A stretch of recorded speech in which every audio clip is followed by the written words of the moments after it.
Welcome to Fix Your Pinterest SEO in 10 minutes.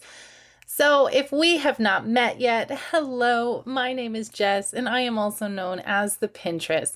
And I run a community on School where I teach online entrepreneurs exactly how to leverage Pinterest as the top of funnel marketing strategy to generate traffic, leads, and eventually sales right from a Pinterest pin. So, if this sounds good to you, I invite you to please hit that subscribe button so we can become best friends. So before we jump in, I want you to understand this very clearly. Pinterest is not an overnight platform. It is a long game. It is a compounding search engine. But the work that you're doing today is going to set the foundation for every pin that you publish moving forward. And this quick win, this one right here, this is the fastest and simplest SEO improvement anyone can do, even if you're brand new, even if you have no content, even if you have a Pinterest profile that you are just so scattered with. So today I'm going to show you the actual structure that Pinterest uses to understand your specific business. So Pinterest is going to first look at your profile. It wants to know who you are, what you're about. It's going to then look at your boards. These are the big buckets that you put all of your content into. And it's going to look at your pins.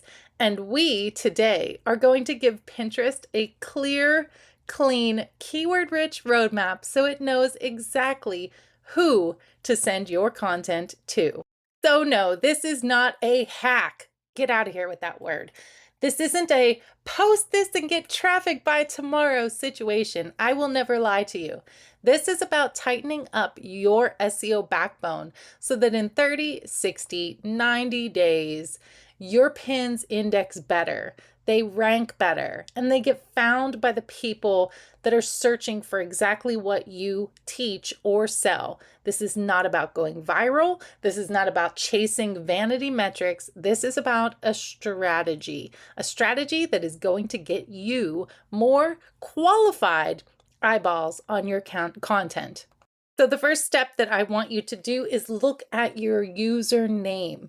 Your username does not have to be perfect with keywords, but please make sure that your display name includes your niche or niche or niche. I'm not sure. How do we say that?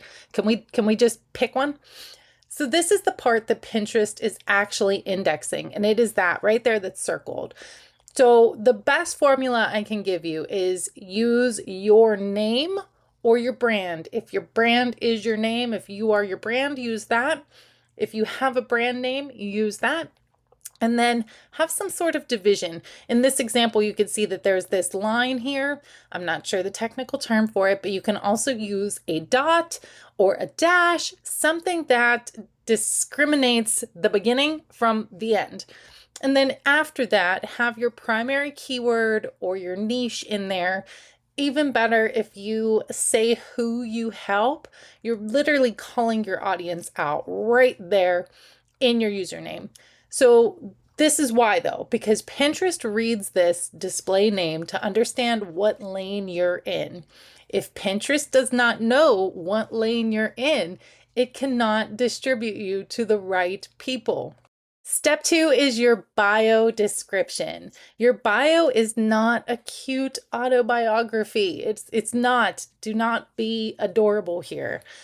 There are plenty of other places to be adorable. This is not it. It's a 2 to 3 keyword-rich sentences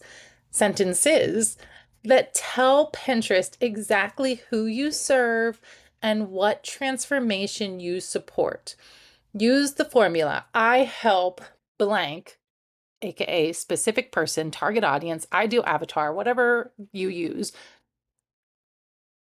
to achieve blank, whatever the desired outcome is, using blank, your method, your product, your platform, your service, and then have keywords sprinkled throughout. This is the best way to tell Pinterest, this is what I do. This is who I do it for. These are the words that I would love my content to rank for. This is a really important step. Do not skip it.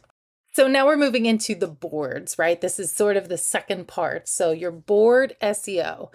Boards are the most underrated part of Pinterest SEO, and I can promise you your competition is using boards completely wrong, and that's assuming your competition is on Pinterest because they probably are not.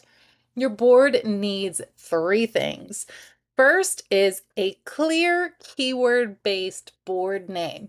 No cute names. Remember, we talked about being adorable. Adorable is not here either. No vibey names. No boards named my faves. We want something that is searchable, specific, and intent rich.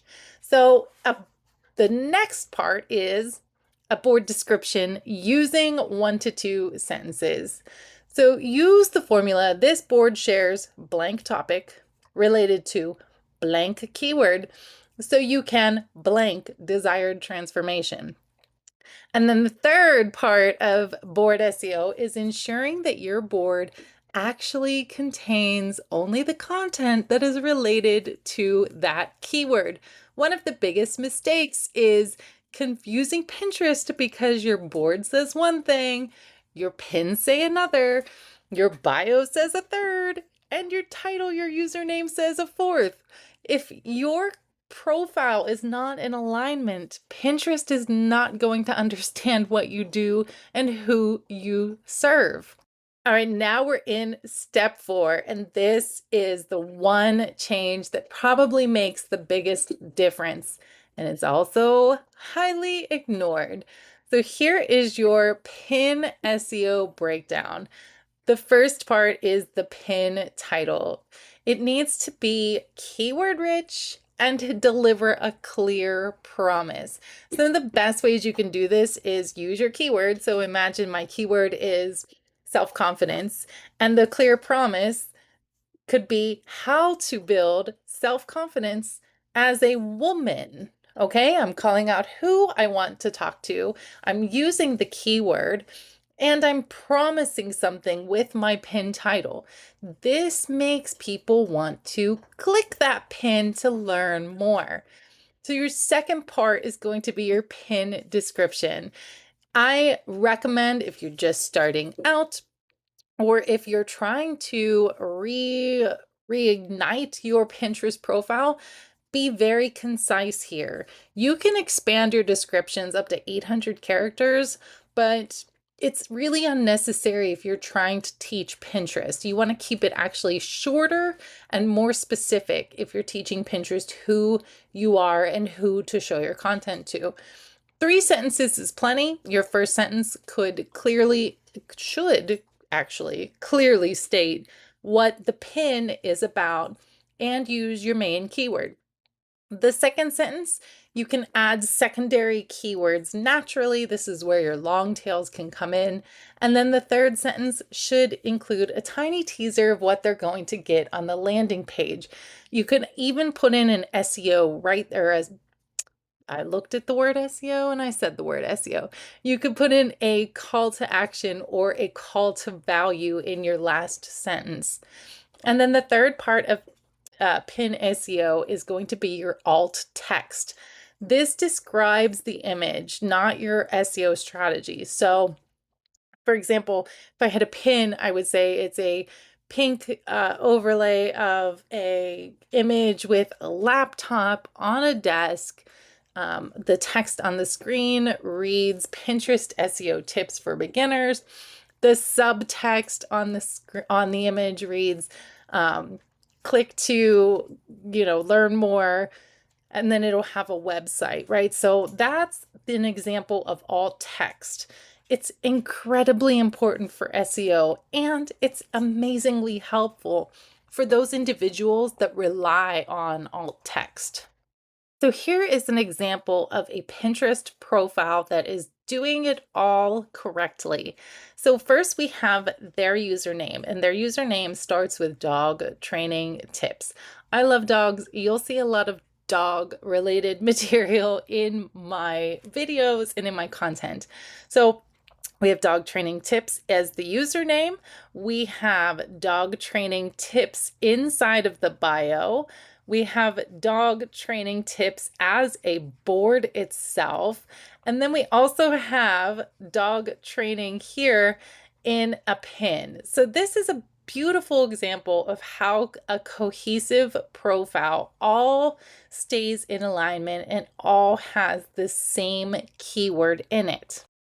And that's it. We're at the end of our rapid Pinterest SEO fix. Simple, clear, and strategic. I know SEO is not the sexiest thing in the world, but it is one of the most powerful ways that you can ensure your content is getting to the right person. So now it's your turn. If you are inside of my community watching this right now, then I encourage you to scroll right there and get that swipe file that will walk you through your profile, your boards, and your pins. It will give you all of the things that you need to actually apply the formulas, and the formulas are on the page as well. And we're just going to tighten everything up. Now, if you are not in my community, I invite you to join us at school where we do this all the time. My members get a 7-day free trial where they can come in, poke around, peek around, and get resources just like this. Once you're inside the community, I invite you to, introduce yourself, tell us about your business, and just enjoy the ride. If this video was helpful to you, I encourage you to hit that subscribe, and I will see you in the next one.